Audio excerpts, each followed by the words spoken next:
नमस्कार। चलिए आज इतिहास के एक बहुत ही दिलचस्प सफर पर चलते हैं। हम बात करेंगे 100 ईसा पूर्व से लेकर 1300 ईस्वी तक के उन 1400 सालों की। एक ऐसा दौर जिसने सचमुच हमारी आज की दुनिया की नींव रखी। तो शुरू करते हैं। अच्छा, कभी सोचा है कि ये जो कागज है या कंपास या फिर यूनिवर्सिटीज, ये सारी चीजें जो आज हमारी जिंदगी का इतना अहम हिस्सा हैं, आखिर ये आई कहां से? इन सब में एक बहुत गहरा कनेक्शन है। इन सभी की कहानियां शुरू होती हैं इतिहास के एक ऐसे शानदार दौर में जिसने पूरी दुनिया का नक्शा ही बदल कर रख दिया। और आज हम उसी दौर की पड़ताल करने वाले हैं। तो सबसे पहले बात करते हैं महान साम्राज्यों के युग की। ये वो समय था जब रोम और हान चाइना जैसे सुपर पावर्स दुनिया के नक्शे पर छाए हुए थे और इतिहास को एक नई दिशा दे रहे थे। जरा इस टेबल को देखिए। ये हैं उस जमाने के दो टाइटन्स, एक तरफ रोमन एम्पायर और दूसरी तरफ हान चाइना। एक का दबदबा यूरोप और नॉर्थ अफ्रीका में था तो दूसरे का ईस्ट एशिया में।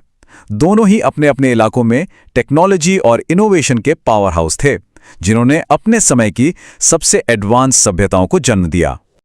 और ये तस्वीरें ये सिर्फ इमारतें नहीं हैं, ये उन साम्राज्यों की ताकत का ऐलान है। एक तरफ रोम का कोलोसियम जो उनकी इंजीनियरिंग का कमाल दिखाता है, तो दूसरी तरफ चीन की महान दीवार जो उनकी जबरदस्त ऑर्गेनाइजेशनल पावर का सबूत है। ये उनकी एम्बिशन की कहानियां सुनाती हैं। लेकिन रुकिए, कहानी सिर्फ रोम और चीन की नहीं है। दुनिया बहुत बड़ी थी। हमारे अपने दक्षिण एशिया में गुप्त राजवंश था जो मैथ्स और साइंस में कमाल कर रहा था। फारस में ससानिद साम्राज्य आर्ट और कल्चर का एक बड़ा सेंटर था। और तो और अफ्रीका में घाना किंगडम और कंबोडिया में खमेर राज्य, ये सब भी अपने अपने वक्त की बड़ी शक्तियां थीं। तो जैसे जैसे ये साम्राज्य बढ़ रहे थे, इनके साथ साथ बढ़ रहे थे नए नए विचार, विश्वास और ज्ञान। अब आइडियाज का सफर महाद्वीपों की सरहदें लांघ रहा था। ये टाइमलाइन हमें दिखाती है कि कैसे दुनिया के बड़े बड़े धर्मों ने शक्ल ली और कैसे वो फैले। ईसाई धर्म जुडिया से शुरू होकर दुनिया के कोने कोने में पहुंचा और फिर 622 ईस्वी में इस्लाम के इतिहास में एक बेहद अहम मोड़ आया, जब पैगंबर मोहम्मद ने मक्का से मदीना हिजरत की। इसी से इस्लामिक कैलेंडर यानी हिजरी युग की शुरुआत हुई। तो आप देख सकते हैं, ये दौर आस्था के ग्लोबल होने का था। और जहां विश्वास था, वहीं ज्ञान की प्यास भी थी।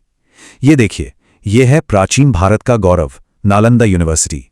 ये उस जमाने में ज्ञान का एक ऐसा लाइट हाउस था कि सोचिए, चीन से हुएंगसोंग जैसे स्कॉलर्स हजारों मील का मुश्किल सफर तय करके यहां पढ़ने आते थे। और नालंदा अकेला नहीं था, दुनिया भर में ज्ञान के ऐसे केंद्र खुल रहे थे। बगदाद, जो अब्बासिद खिलाफत के दौर में इस्लामी स्वर्ण युग का दिल था, जहां साइंस और फिलॉसफी फल फूल रही थी। अफ्रीका के माली साम्राज्य में टिम्बक्टू सीखने का एक बहुत बड़ा सेंटर था। और यहां तक कि मेक्सिको के तियोतिहुआकन शहर में एस्ट्रोनॉमी और लिखने की कला अपने चरम पर थी। मतलब ज्ञान की खोज एक ग्लोबल मूवमेंट बन चुकी थी। चलिए अब आते हैं इस दौर के सबसे एक्साइटिंग हिस्से पर, वो इन्वेंशंस जिन्होंने हमारी दुनिया को हमेशा हमेशा के लिए बदल दिया। और मजे की बात यह है कि इनमें से कई चीजें हम आज भी इस्तेमाल करते हैं। सबसे पहले कागज। करीब 118 ईस्वी में चीन में इसका आविष्कार हुआ। इसने तो जैसे जानकारी को रिकॉर्ड करने और फैलाने के तरीके में एक क्रांति ही ला दी। ज्ञान को शेयर करना पहले से कहीं कहीं ज्यादा आसान हो गया। फिर आया मैग्नेटिक कंपास, ये भी चीन से ही, लगभग 270 ईस्वी में। इसने समंदर और जमीन पर सफर करने का पूरा तरीका ही बदल डाला। अब लंबी अनजान यात्राएं ज्यादा सेफ हो गईं और मुमकिन भी। और कागज के आविष्कार के बाद जाहिर है अगला कदम छपाई ही होना था। ये जो आप देख रहे हैं, ये है दुनिया की पहली प्रिंटेड किताब, डायमंड सूत्र। 868 ईस्वी में चीन में छपी। सोचिए, इसने ज्ञान को मैस प्रोड्यूस करने का रास्ता खोल दिया। तो ठीक है, हमारे पास बड़े बड़े साम्राज्य हैं, नए नए आइडियाज और धर्म हैं, और दुनिया को बदलने वाले आविष्कार भी हैं। पर सबसे बड़ा सवाल यह है कि ये सब आपस में कनेक्ट कैसे हुए? ये चीजें एक जगह से दूसरी जगह पहुंची कैसे? इसका जवाब है सिल्क रूट, और इसे आप प्राचीन दुनिया का इंटरनेट समझ सकते हैं। बिल्कुल, ये सिर्फ एक रास्ता नहीं था, ये व्यापार, विचारों और संस्कृतियों के एक्सचेंज का एक विशाल नेटवर्क था, जो पूरब को पश्चिम से जोड़ रहा था। और नाम सिल्क रूट है, पर इस पे सिर्फ रेशम नहीं चलता था। पता है, दक्षिण पूर्व एशिया से केले अफ्रीका तक पहुंचे, रकाब और कागज बनाने जैसी रेवोल्यूशनरी टेक्नोलॉजीज पश्चिम तक गईं। बौद्ध धर्म भारत से निकलकर चीन, कोरिया और जापान तक फैल गया, और फाशियान और ह्यूनत्सेंग जैसे ट्रैवलर्स ने अपनी यात्राओं से अलग-अलग कल्चर्स के बीच एक पुल का काम किया। तो इस पूरी कहानी का हमारे लिए क्या मतलब है?